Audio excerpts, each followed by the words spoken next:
Welcome to the Daily Bible for Kids podcast. The day is April the 3rd. My name's Hunter, and we are reading through the Bible.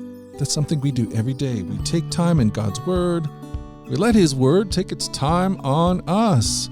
Kids from all around the world gather here to listen to these amazing stories from the Bible. And today we are in the book of 1 Samuel. Saul had been hunting David so he could kill him. But David was the one who found Saul. Let's read how it went from 1 Samuel 24. So Saul chose 3,000 elite troops from all Israel and went to search for David and his men near the rocks of the wild goats. At the place where the road passes some sheepfolds, Saul went into a cave to relieve himself.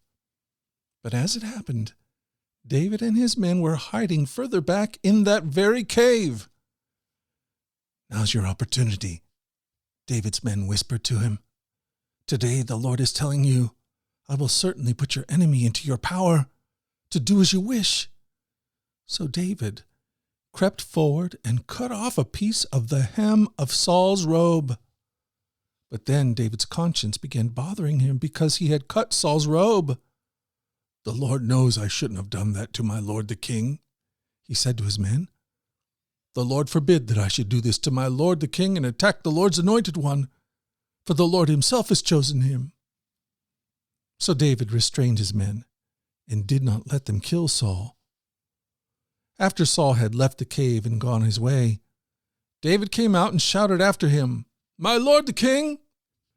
And when Saul looked around, David bowed low before him. Then he shouted to Saul, "Why do you listen to the people who say I'm trying to harm you? This very day you can see with your own eyes it isn't true. For the Lord placed you at my mercy back there in the cave. Some of my men told me to kill you, but I spared you. For I said, I will never harm the king. He is the Lord's anointed one. Look, my father, at what I have in my hand. It is a piece of the hem of your robe. I cut it off, but I didn't kill you. This proves that I'm not trying to harm you, and that I have not sinned against you, even though you have been hunting for me to kill me. May the Lord judge between us. Perhaps the Lord will punish you for what you're trying to do to me, but I will never harm you. As that old proverb says, from evil people come evil deeds. So you can be sure I will never harm you. Who is the king trying to catch anyway? Should he spend his time chasing one who is as worthless as a dead dog or a single flea? May the Lord therefore judge which of us is right and punish the guilty one. He is my advocate, and he will rescue me from your power." When David had finished speaking, Saul called back, "Is that really you, my son David?" Then he began to cry, and he said to David, "You are a better man than I am, for you have repaid me good for evil." Wow, what a story. Somehow David knew in this moment that killing wasn't the right thing to do.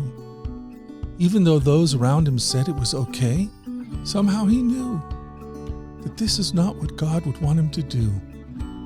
Mercy triumphed over judgment in that moment.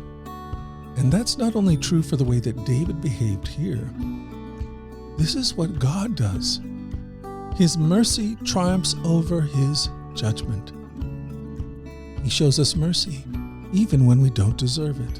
And that, my friend, is good news. Well, hey, we've done it. We've done it again. We've spent another day in the Bible, and I plan on being back here again tomorrow to do the same thing. Lord willing, and the creek don't rise, I plan on being here. Until that time, let's go forward in God's joy. Let's let His joy be our strength. And let us always remember this, that you are loved. No doubt about it. Alrighty, I'll talk to you again tomorrow. You guys take care.